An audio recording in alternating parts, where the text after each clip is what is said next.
Welcome to Leadership Story Talks. I'm Jerome DeRoy, CEO of Narrative, and I am here to introduce a replay of episode 34, which we had titled From Athlete to CEO. And our guest was Niall Dunne, who's the CEO of Polymateria, a company that's working on solving the enormous worldwide problem of plastic pollutants. This was really one of our favorite interviews, very, very impactful and inspiring, loaded with so many insights that you can bring home, whether you're a CEO or not. So enjoy this episode and hope you're having a fantastic summer. Leadership Story Talks, where we discuss the practices that engage, motivate, develop, retain, and attract people to businesses. We'll give you principles and tools based on real-world stories to leverage listening and storytelling to become a better leader and management professional. Leadership Story Talks is produced by Narrative, a company that focuses on personal storytelling for business. Welcome to Leadership Story Talks. In this podcast, Julienne Ryan and I, Jerome DeRoy, discuss ways in which we can create more engagement in our lives, especially at work. There are more people today who identify as disengaged than there are who say they feel engaged at work. So we come from Narrative, which is a company that focuses specifically on engaging businesses and their audiences through the power of listening and storytelling. And we have a 7-step method that many of you are aware of to do so. Now, there are many ways to engage people, especially in leadership. And we became interested in speaking to people that could bring different perspectives and insights. And today we have such a guest, and I'm very, very happy to have him on the show. That's Niall Dunne. I'm going to give a little bit of an intro, and then I'll give him a chance to introduce himself as well. He currently serves as CEO of Polymateria out of Imperial College London, who includes the King of England as its notable investors. Its mission is to advance science to help nature deal with plastic pollution. Previously, Niall has worked in senior leadership roles in BT, Accenture, and Saatchi Saatchi. He's a World Economic Forum Young Global Leader. He's worked on WEF's Global Agenda Councils on sustainable consumption and climate change. An interesting personal note, he's been an athlete all his life and represented Ireland internationally as an 800-meter runner. And I know that Niall and Jules have a special connection, so I'm going to hand it over to you to give a slightly less formal introduction. Yes, this is a different intro for today, and I have to give you a little background context in order to share it. My husband, Joe Ryan, is a Dublin Irishman who is a lifetime educator and a Hall of Fame track coach who worked for years at a small school called Manhattan College in the Bronx, New York. There he coached male and female sprinters to excellence on the national, collegiate, international, and a few went on to the Olympics. Conversations on a daily basis in our house was all about track and field and the pursuit of excellence. And then one day, many years ago, Joe announced, "I just recruited a young Irish guy and I think he has great potential. That young fella may just do something with himself." And then without further ado, today we're going to find out what happened and why since Niall left the Bronx. And with that said, I'm passing the mic back to Jerome. Thank you and welcome. Thanks, Jules, and thanks, Niall, for being here. Welcome to the show. Thanks, Jerome. I think that's more a mic drop, Jules, than a pass of the mic. That was amazing. Thank you. I know. That's why I didn't have too much to say after that intro. Yeah, it's great. Well, maybe we can start a little bit at the beginning here, and where I sort of ended my own kind of formal intro, and where Jules sort of started hers, and that connection with the world of sports, and how that leads us to what you then went on to do, and kind of this deep involvement in climate change and sort of global issues that the world is facing. So I'd love to maybe start with that. How do you go from being an athlete to where you are now? Very easily. I was actually listening to Tim Brown, the founder of Allbirds, on the tube on the way in this morning, and the trajectory from athletics or team sports into business leadership. I think particularly the types of business that the world needs more of at this point in time. It's maybe a more trodden path than we might appreciate, because I think the principles of team sport, the pursuit of excellence and how you create high performance environments, and needing to have all of those complementary resources at your disposal, and optimizing absolutely everything, whether it's your nutritionists, your training partners, your psychologists, that team. The mistake we make, I think, in track and field, is thinking that it's one person that's out there in front of us all. It's a collective effort in all instances. And I look back through my story, so many volunteers, so many men and women gave their time to me, and I really felt obligated, standing on their shoulders, to kind of make something of myself. So I think the scrappiness as well of being an Irish athlete, where not everything is handed to you. We don't have the big sponsors and the shiniest of tracksuits when we're on the kind of the global scene. You have to really take a much more kind of resourceful approach to making your own luck. And yeah, I think the support of the Irish community, as just evidenced by Jules' introduction there, where we look after each other. I think the Irish diaspora on the global stage tends to do very well, because we integrate well, we buy into other cultures, and very curious about what we can learn, what we can give. And my time at Manhattan College was exactly that. And I constantly say I got more out of that than anything I did in the classroom, or any MBA program, or any leadership program since then. So, it has been, I think, integral, and in many ways the slingshot to everything that I've achieved in the last, 20, 30 years. Wow, amazing. And what a great kind of origin story, and taking us back. And I wonder, so in terms of that trajectory that we're talking about, what was there a sort of catalyst at any point that brought you to this? Because Polymateria is a fairly recent endeavor, I guess, if we look at it from the career perspective. But what was that trajectory that kind of got you to then becoming a CEO of a world, changing company in terms of how we deal with plastics and pollution, and what was the catalyst there? Because I know you worked with BT, Accenture, Saatchi and Saatchi. Was there one of those experiences that sort of led you on that path to say, instead of working for others, I will now take this on as my own, and I'll be responsible and accountable for it as a CEO? I'm a great believer in synchronicity, and sometimes it's just the right time and time and opportunity to catch up with you. And you may have been, it feels like standing in the same place, trying to do the same thing over and over, but then angels show up in your life at a particular moment when you're really ready, and unlock something that has a multiplier effect on you and everyone else around you. So for me, I've had a very long relationship with purpose, wanting to do something purposeful. I think I get that from sport. As middle-class white guy in Dublin in the 80s and 90s, you didn't drop out of college. I did. I worked in a cat food factory when all of my friends went to college, packing Whiskas cat food and Shamrock food and Dean's Grange. Jules is probably not going to even remember a time when we used to write personal checks to each other. And those checks would go into a clearinghouse and sort them, and they get processed by their banks. I would sort those checks from 10 o'clock at night till 2 a.m. And it was sport that kind of kept me sane through that period of my life.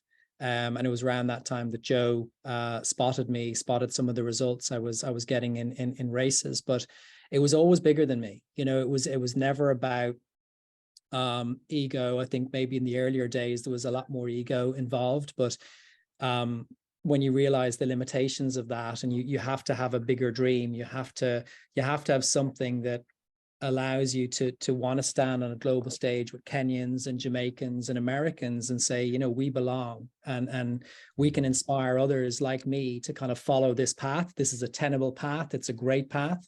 And when I then finished my track career and owed so much money, and my dad's were needed to get a real job, that sense of purpose then followed me into what I was going to do next. I was never going to be an accountant or just somebody who just did 9 to 5.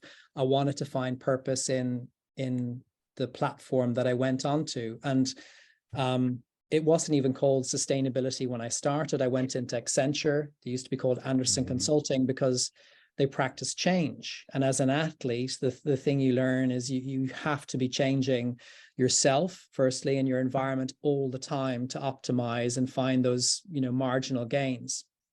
So I wanted to learn about that. And about halfway through my 10 years in there, it became risk management. There's all these risks we're not even thinking about. The banks aren't thinking about them. Insurance companies aren't thinking about them, and they're going to catch us out.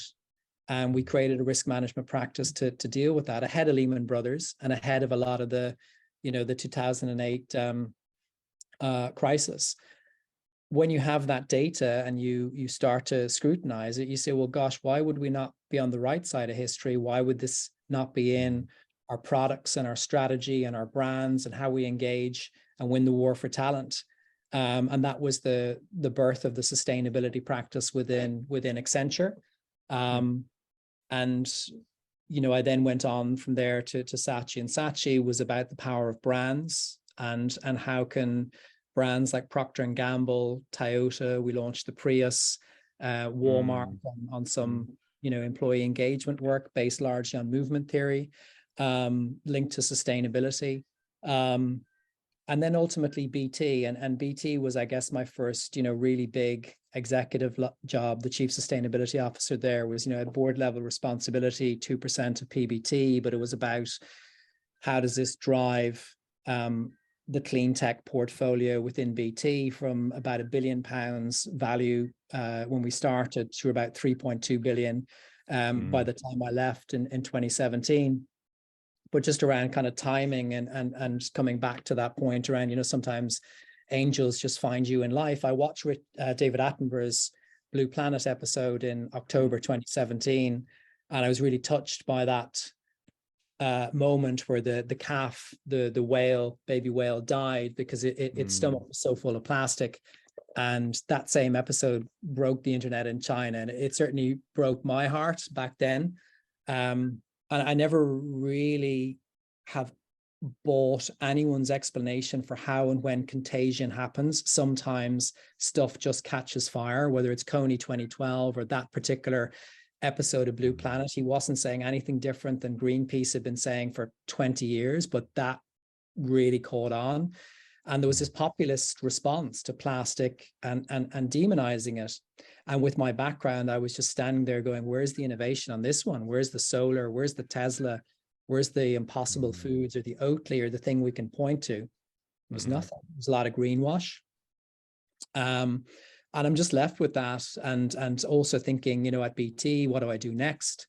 And it was around that time, through family friends, I met the founders of this business. They just wanted dinner. They just wanted a chat. They wanted advice. They had data that no one else had. They were, sat in the building I'm now in.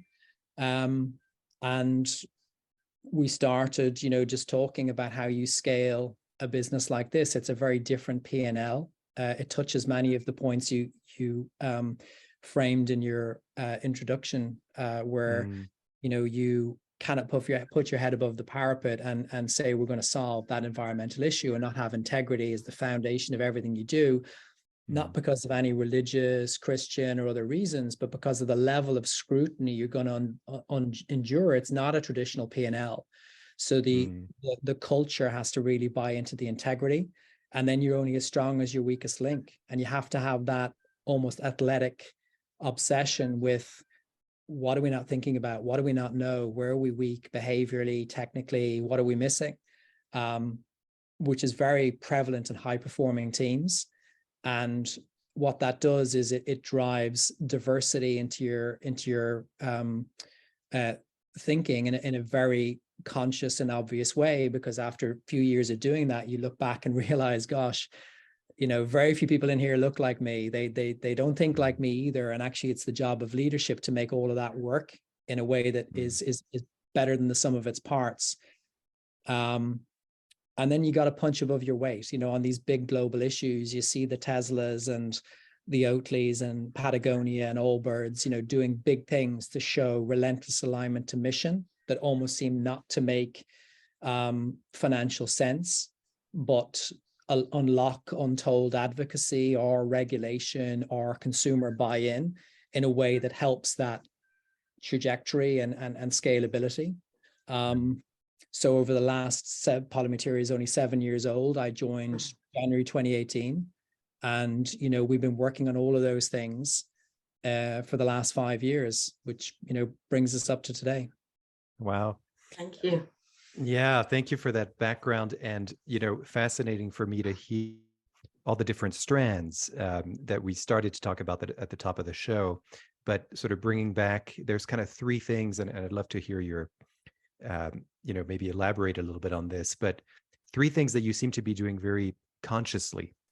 One is this idea of purpose, right? The purpose is very strong, and you follow that purpose and you kind of stay true to it.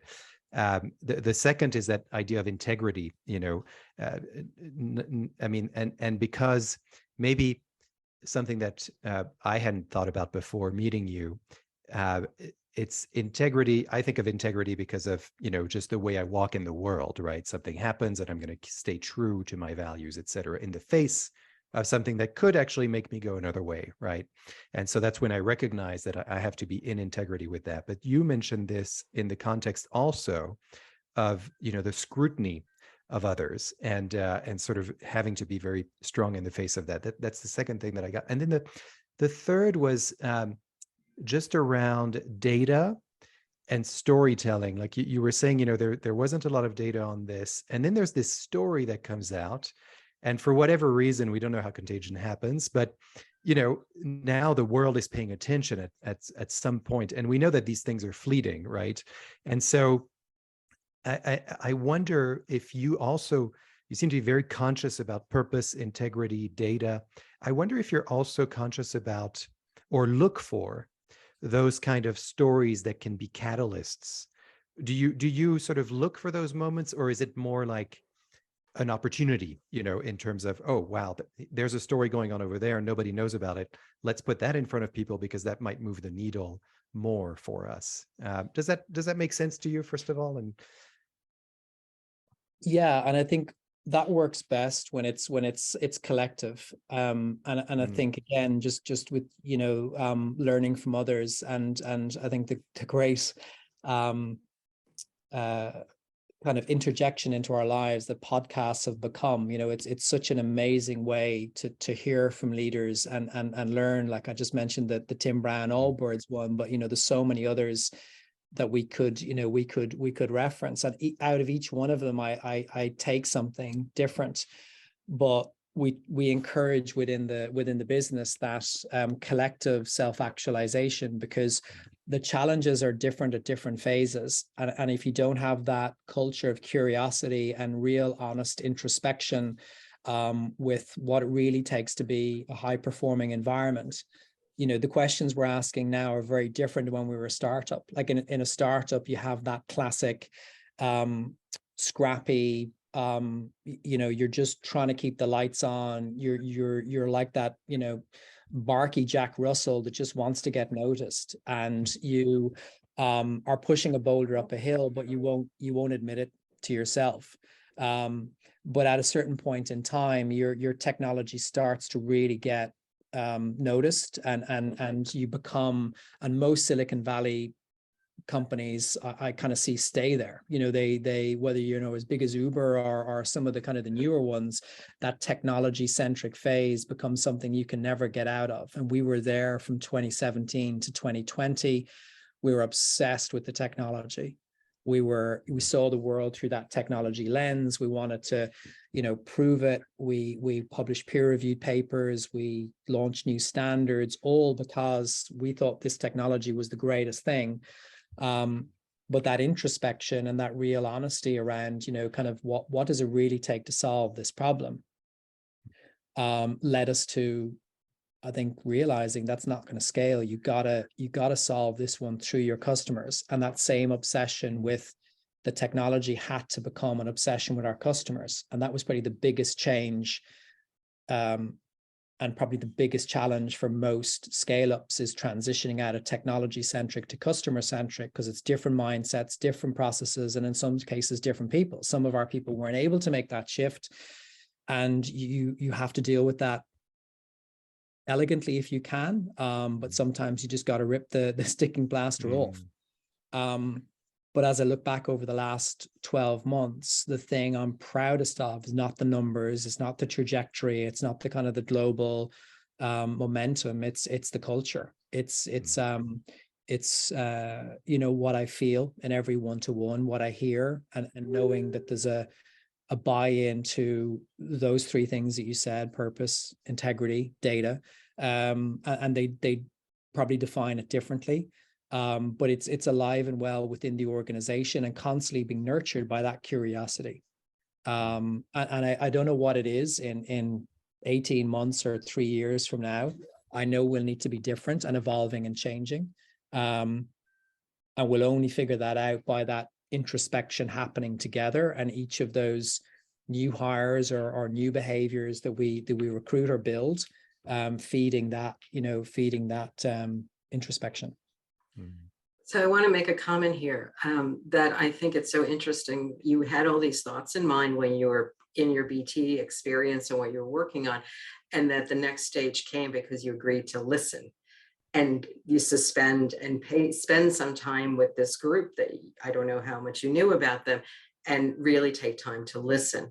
Now, what I'd love to hear a little bit more, because you're giving all these great contexts about how you're working, is maybe just a soundbite of what your business is and how you build the model and the framework, because I think it's quite interesting, this three-part approach to your work.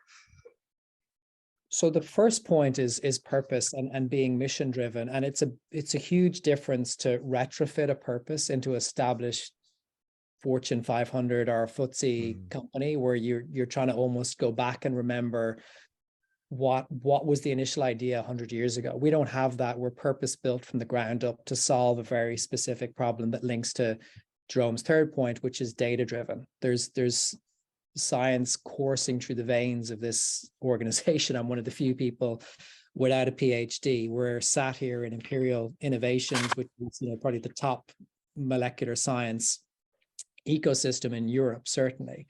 And working back from the problem is so important to be truly purposeful. So 32% of all plastic winds up in nature every year. When the business was set up in 2015, the world produced 315 million tons of plastic. All of our work to become more aware and everything Attenborough has done, next year we'll probably break through 400 million tons. It's not even touching the sides in terms of that train is a runaway train. So you have to come at the problem from really understanding it to the point where it's slapping you in the face and keeping you awake at night. So what's interesting about the material flow is that 31% of it is a material called polyolefins, the stuff that winds up outside. So we focus there first.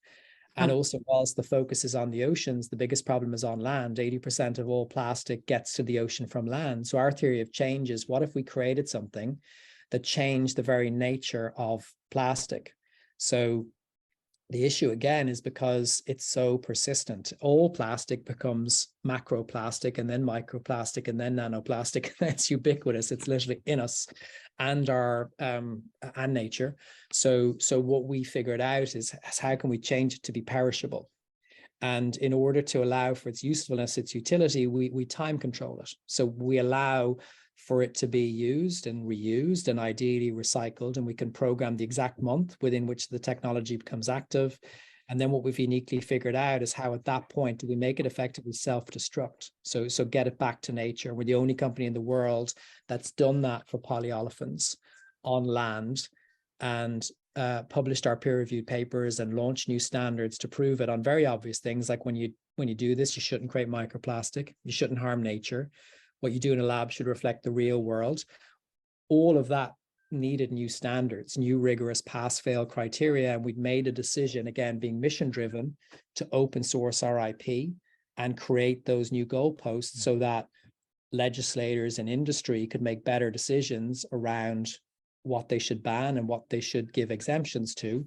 And that standard that we launched is now being used in 13 different countries all around the world. That was born out of the technology-centric phase of the business that I was talking about.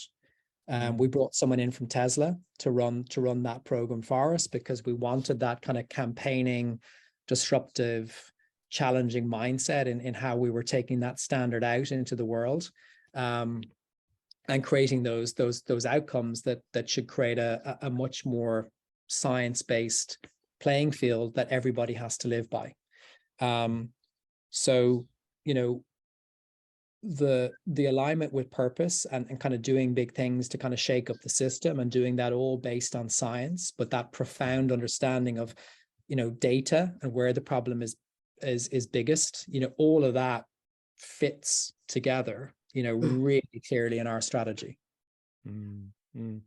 Thank How you. does yeah, thanks so much for that. You know, I wonder about one thing, in terms of, and you alluded to this a little bit earlier, but how does diversity come into something like this, or you know, such an enterprise where it is about the world, and you know, now you're talking about 13 different countries globally. I would imagine the cultures in those countries are different, and the approach perhaps to plastic and the environment, I would imagine, is different everywhere. And so how do you approach diversity with that in mind? Because, you know, I think we hear so much about diversity, and unfortunately a lot of it is kind of lip service.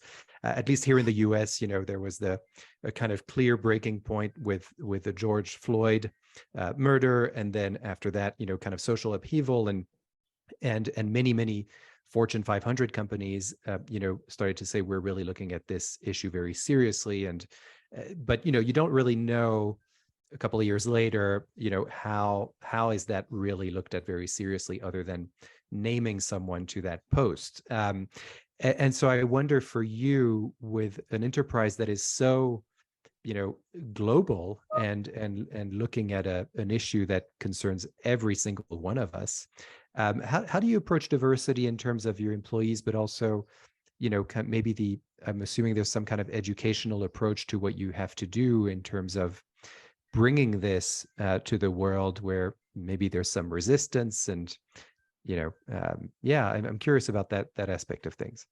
It's inevitable when you live and ultimately work and die in an environment that is so intense in terms of its accountability, and you're so connected to the outcome, and you therefore are obsessed about performance and what does it really take to become a high performing organization solving this 100 million ton per annum problem. That's what it is.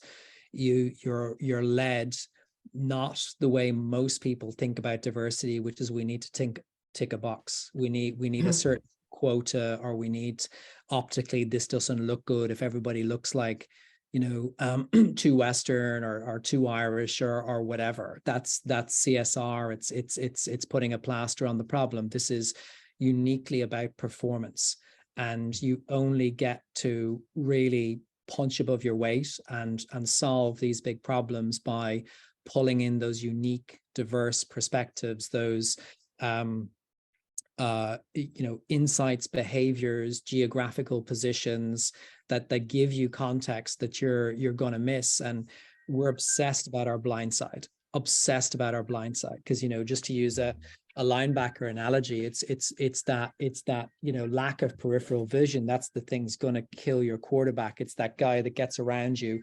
So always obsessing about the blind side, the thing we don't know. And you do that long enough and consistent enough, and when you see the benefit of it, it's brilliant. I've sat in 3 meetings today where it was the voice that no one expected to show up at a regulatory meeting on Malaysia, and a lab technician gave us an insight no one else was thinking about. I had a brand position preparing for a kind of a co-branding workshop with one of the kind of the major FMCGs in the world, and it was a technical person that inputted into a creative meeting with something no one else was thinking about. I'm constantly seeing those diverse perspectives could be somebody who we've hired just in India or in China, or, you know, a lab technician that's like 3 weeks out of college, and encouraging that voice to speak up, to cover the blind side. That's the key to performance, you know. And I think the more cookie cutter we are, the more samey we are, the sooner you're going to get found out, you know. And I think the sooner you're going to be an Uber and a Travis Kalanick or a Tyrannos and an Elizabeth Holmes, you're not going to have those voices speaking up and saying it doesn't work, or we're missing this, or what the customer or the government are really going to want to know is X, Y, and Z. You know, we have a lady that works for us called Celine Moriera, and we've promoted Celine 3 times in 3 years, because when Celine was 3 weeks with us, we had £50,000 in the bank account, and you're in that startup position where do we pay our people or do we pay our suppliers? That's very sobering when you're in that moment. And we had some high net worth individuals coming into us from I guess Monaco, you know, and they were going to make all our problems go away. And Celine stopped them at the door of our laboratories, and our laboratories like 10% the size that they are now back then. And she said, "I'm sorry, I can't let you into our labs. You can't bring your coffee in." And that they had some, you know, skinny latte or something. And very embarrassingly, from our founder's perspective, they had to leave the coffees at the door, and then Celine brought them in and gave them a brilliant tour. And I was sat down afterwards and told, you put it all at risk. Like, that's, you know, who is that person? You cannot, that can never happen again. And I said the exact opposite. That is ground zero for this business. That's what we build around. That's the future of this organization. Because if we never take a backward step, and the little things like you do not bring a cup of coffee in the labs, I've seen Celine and so many others show up for us. That's also the person that will never take the ethical shortcut. They won't,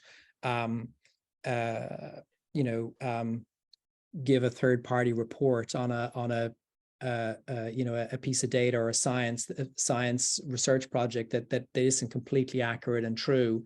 And I've seen that particularly when we launched the standard, where we came face to face with the biggest chemical company in the world, who, like Shark Tank, were just circling us, trying to find the weaknesses and where can we challenge this, where are the assumptions, to have what's called a material objection, so that the standard couldn't be launched because they'd backed a different horse. And because we'd never taken a backward step on integrity, from the moment Celine stopped those high net worth individuals walking into our labs to that point in time, about 3.5 years later, there was no weaknesses in the standard. There was nothing that the largest chemical company in the world could attack, and the standard got launched, and it's now used in 13 different countries all around the world. So no one can tell me that diversity isn't about performance, that it isn't about that voice, that person that, you know, has real power the minute they use their voice. If you back them and you encourage that, you know, it is the key. It's the thing that, you know, ultimately you'll get found out. But if you're interested in something that can be infinitely scalable and successful in many countries and many territories all around the world, you have to take diversity strategically seriously, not serious from a HR perspective, strategically seriously. Yeah. You know, I've been nodding a lot because you embody so much of the beliefs that we have in terms of storytelling and listening in particular, when it comes to leadership, and how do we listen and how do we tell stories in that context. And that's a lot of our work, and hearing you speak and telling that story about Celine, you know, one thing that really jumps out at me is that it completely embodies integrity. And I think, you know, when you have a story that actually backs up what you say, then you are much more believable, and people are going to trust you a lot more because you've got the evidence. It's like the story becomes data almost when we talk about things like integrity and purpose. And that's a lot of you know, what we communicate to our clients and people we work with. But the thing I wanted to point out is that there must have been no doubt in Celine's mind that for her to say that to those people 3 weeks into her job, and to say, put down your coffee, you can come into the lab with that. Even knowing all the background and, knowing what was at stake, that you had her back, that as a leader, you must have given something because of, and I get this from who you are now and all of these insights that you got from all these other experiences that you've had around leadership and trust and integrity. My guess is that you don't have to say much for people to understand that from you, that's something you live and breathe. And one of the things that I've noticed with a lot of people that we work with is that some people will refrain from doing what Celine did because they don't feel like they have permission to do so from their leadership or from the culture at large of the company itself. Not because no one said you can't do that, but just because it's not part of that culture. It's not there. It's not being lived and breathed. I wonder if does that sound true to you, that was it 100% Celine and her personality and her own kind of wherewithal to say, no, I'm going to stick to my beliefs here? Is there also a part that you think might have played a role in that decision that she made in the moment, even if she wasn't aware of it, but that's just part of that culture that you've been describing to us? I think in that instance, we got lucky. It was her bravery and her the background and her story to get to that point in time, from Johannesburg through Portugal, and how she's just made her life happen in spite of the system, and busted through every ceiling on the way to where she is now. And you watch, you've got another Carla Harris on your hands there. But to use another Carla Harris analogy, I've had Celine's back ever since then, because I've realized that you as a leader are only judged by your ability to create other leaders, and carrying someone's papers, as Carla Harris would say, who carries your papers, who's having those discussions for you in the room when you're not there. Celine is one example, but we're lucky to have many others, because we've continued to narrate and storytell and not hide that under a bushel, but make sure our people are aware of it. So particularly in trickier markets, some Eastern European markets, or even closer to home, where people expect you to do something unethical. It's like you're told it's the norm. It's not the norm. You win every day. You don't do that. You don't win when you become a clean tech unicorn and you ultimately solve the problem. You win every day when you do the right thing. And I think that story within the business and celebrating that. And I speak, Imperial Business School, I speak to the MBA cohort there, day one every year. And I tell Celine's story as part of our story. And Celine's going to do the MBA next year. It's going to be a bit embarrassing because she's going to be sat in class. And I'd be like, okay, don't hear it from me. Have Celine tell the story. But continuing to recite that has been so important, because that creates gravity in the organization, where your point, Jerome, that maybe that first instances, we just got lucky because we have a naturally gifted leader. And I think probably realizing and thinking about this business and how it, what's the spine of this organization, what's the soul of this organization, what's the heart of it, to build around the right people and the right values, not the wrong people and the wrong values. And then you got to back them, because when you take young people and you put them in roles with huge responsibility, huge expectation, it can be crushing. And you're going to have your work cut out being there for them through that pressure, in those difficult moments, through those crucibles. It's going to take a lot out of you, and they may not make it. So diversity is also youth. It's giving youth a chance, giving them the resources, giving them the platform, but recognizing they won't have the experience that you or I have, but they'll do things that don't mirror the cookie cutter. But we don't want the same. We don't want what we had for 100 years. We want something different. So if we believe in that, we're going to give younger people a chance. That's part of diversity too. We're going to give them the resources, and they're going to mess up.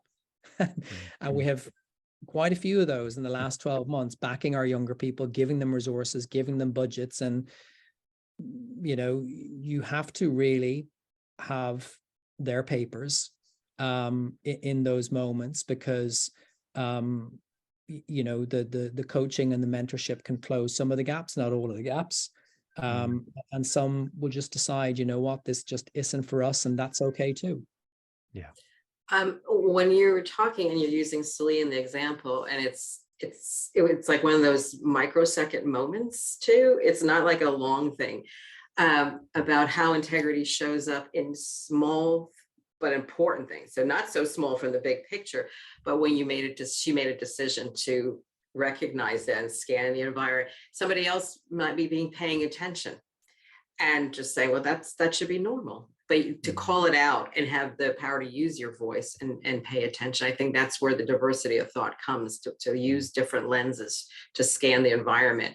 It's easier to say, well, if you have a bag of money sitting on your doorstep, that should be a sign you don't take it. But these are moments of integrity to make sure you had everything above board and according to your standards and your rules and what you needed to do. So I think that is a great story to teach people.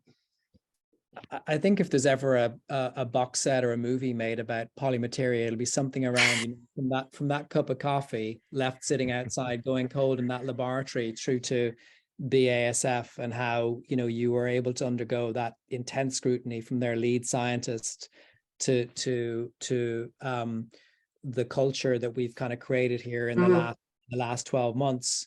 I think that, you know, is your point, Jules. It's like that small, seemingly inconsequential action, you know, and then following through and backing that each and every day, you know, in our science, in our culture, in who we partner with, ethically, how we show up, and also having zero tolerance on it, you know, because there has been moments where it's been suggested, hinted, maybe if we did this, that, and you know, I've said, look, if that person approaches me to even ask that question, it's terminal for the relationship, and you need to tell them that that's the case. And if that even gets floated, I cannot ever work with them again. And you only need to say that once, and word just gets out that, you know, we do not take a backward step when it comes to doing the right thing. Good. And why would we? What a great we have to, I'm looking at the time and it's just flown by, and it's been such a pleasure. And so I have to think about landing this plane now, but before we move on to concluding, I wonder, there's a question that we ask of all of our guests, and you may have sort of gone through this already because we've gone through many of your experiences, but is there an experience that you can think of and tell us a little bit about that you feel still shapes who you are today, or has shaped who you are today and still informs you? Yeah, I think it goes back to New York, and you know, leaving Ireland to go to Manhattan, and you know, giving everything to that, you know, period of time. I think when New York was, you know, the Rome of its day, and there was a confidence and a swagger to New York in the mid to late 90s that you just felt like anything was possible. And I wound up washed up on the rocks. Like, I blew out my hip from running in the garden in the armory, at a stress fracture to the femoral neck. And, you know, I was really struggling with my keeping my scholarship, keeping engaged in the program. I wasn't my best self. And I was hobbling around in crutches at a basketball game. It was a commemorative game for Earl the Goat Manigault, the goat. And this guy came up to me and he just said, "Oh, what's happened to you, kid?" And I said, "You don't want to know, don't want to bore you with the details, but basically I've got a stress fracture to the femoral neck, and I just got an MRI up at the hospital by where Joe and Jules live, and I was able to describe in great detail the impact injury that I had received." And he kind of nodded his head and he said, "Oh, I see that all the time." I said, "Really?" And he goes, "Yeah." He says, "I work with the dancers in the Broadway shows, and they get a lot of those type of impact injuries in the foot, in the knee, and in the hip." And he later revealed himself to be a guy called Dr. Thomas Spiridelis. And I'm a Tom, yes. Yeah, I'm a scholarship student in New York, and I know this guy is, legendary. So I said, oh, wow, he works on Donna Karan, or did back then, and was had a practice in the 72nd and West Manhattan. And I said, well, you've seen it all the time. And he said, yeah. He says, I can help you. And I said, well, I can't afford you. I said, I don't have any insurance. We don't have the budget at Manhattan to. And he said, that's okay. Can you answer the phone? And I said, of course I can answer a phone. And he said, well, he says, I need a receptionist. Could you be my receptionist? No problem. I'll be your receptionist. So I hobbled down after classes every day from the Bronx to Upper West Side. And I sat there very badly, I might add, booking in his appointments. And the last patient would go home. Tom would work on me for 60 minutes, 90 minutes, all pro bono, and basically put me back together. Bloodless surgery is what he called it. Rolfing. Wow. You basically get into the tissue of the abdomen and the all around the hip pointer, hip flexor muscles. You rip apart the scar tissue and you basically put it back together through rehab. And it's very, very painful, leaves a lot of bruising on you. But after 6 to 9 months of that, I went from being told I'd possibly never run again, used my scholarship, to January 24th, 1998, running the 3rd fastest time in the world against Johnny Gray, only collegiate athlete to kind of push.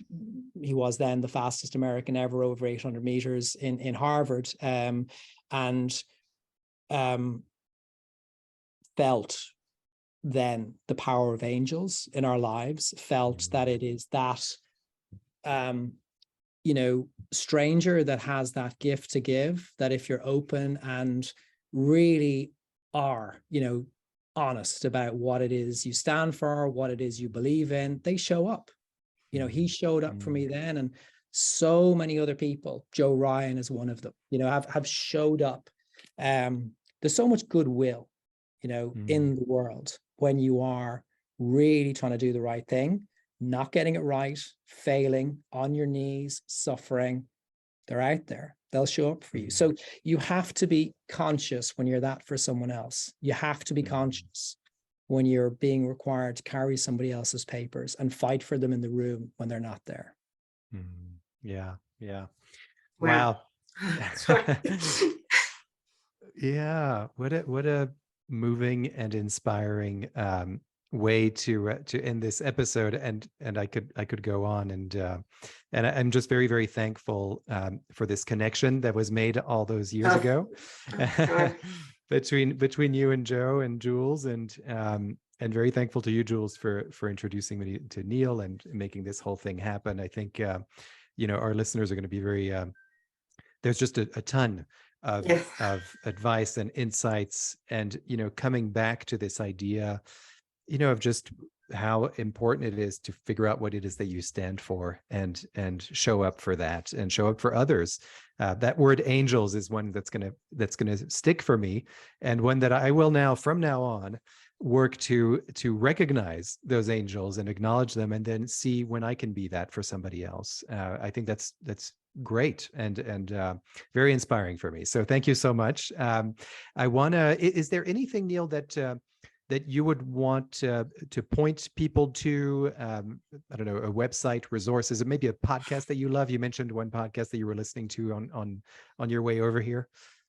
Yeah, so on the business itself, firstly, you'll see it in stadiums, sports events, festivals. We focus there. I've started in Puerto Rico with Afro Nation back last year, did Twickenham rugby events, festivals. We'll be doing Rajasthan Royals in India, but you can see it all through lifecycle.com, and it's lifecycle with a Y. And the why is because young people are at the heart of driving the change. We want to make this for them. So that the B2B brand Polymateria is, deep tech, very sciencey, but the campaign, the movement is called Life Cycle. And that's all about the power of young people and connecting the technology to them and inspiring and kind of driving their action. So if anybody wants to learn more, or if you have events, festivals that, you'd love to use our technology for, check out lifecycle.com. Great. And then, the Tim Brown, that was the standard Stanford Entrepreneurial Thought Leaders series that they were interviewing Tim Brown, and I'll include that podcast as well. Yeah, and then just maybe on some of the thoughts around diversity and inclusion as well. I'll add additional link there too. Great, fantastic. Well, thank you so much, and thanks, Jules, to you for making this connection again. Thank you. Any parting words? Yeah. Thank you, Neil, for the gift of time. And it just shows when you have purpose and you want to build community, beautiful things that can happen. So we are on a mission to do that with our podcast. So stay connected. This is not just one and done. All right. Till the next time. Thanks so much, Jules. Yeah, thanks, Neil. And thanks to all our listeners for listening. Don't forget to subscribe and leave a review on your favorite podcast platform, as that's what drives the word of mouth. As always, you can visit our website, narrative.com, for more information on the podcast. We also have a blog post with lots of resources and insights. It's all free, and you can find out how you can find, craft, and present the stories and really give you a sense of purpose, borrowing from Neil's language here. And, he's ready to listen to you. So thanks for listening. Thank you all, and we will see you next time. For more information on the narrative listening and storytelling method and how it can help your business, go to narrative.com.